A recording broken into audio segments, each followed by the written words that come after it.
আজকে কি তৈরি করছি সেটাই আপনাদের দেখাই। আমি নিয়েছি ৪ টে কলা। কলাগুলো ৩-৪ দিন আগেকার আনা, গরমে একদম কালো হয়ে গেছে আর ভিতরটা প্রচুর পেকে গেছে।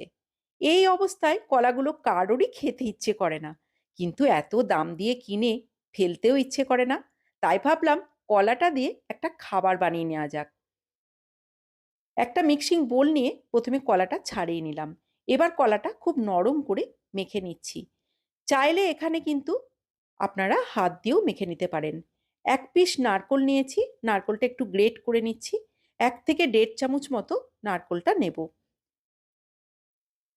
এবার নিচ্ছি ২ চামচ চালের গুঁড়ি আর ১ চামচ ময়দা। ৫-৬ টা কাজু আমি ভেঙে ছোট, ছোট করে নিয়েছি, দিয়ে দিলাম। কাজু, নারকেল এগুলো কিন্তু সম্পূর্ণ অপশনাল। তবে দিলে খেতে ভীষণই ভালো হবে। ১ পিঞ্চ মতো নুন দিলাম আর দিলাম ১ চামচ গুড়। গুড় হাতের কাছে না থাকলে চিনি দিয়েও বানাতে পারেন। এবার হাত দিয়ে খুব ভালো করে মেখে নিচ্ছি। দিয়ে দিচ্ছি ১ পিঞ্চ মতো খাবার সোডা। এতে করে বড়াটা খুব মচমচে হবে। আর দিলাম অল্প মৌরি। আবারও একবার মেখে নিলাম। এবার গ্যাসের উপর কড়া বসিয়ে দিয়ে দিলাম তেল। তেল গরম হলে ছোট্ট, ছোট্ট করে বড়াগুলো দিয়ে দিচ্ছি। একটা ব্যাচে হবে না, ২ টো ব্যাচে আমি তৈরি করে নেব।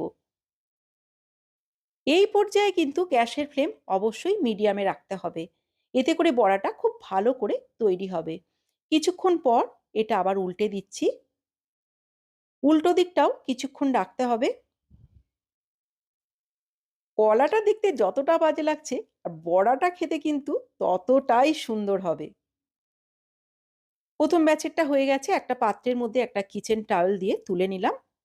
যাতে করে এক্সট্রা তেলটা ওই টিস্যুটার মধ্যে চলে যায়। 2nd ব্যাচেরটাও একইভাবে তৈরি করে নিলাম।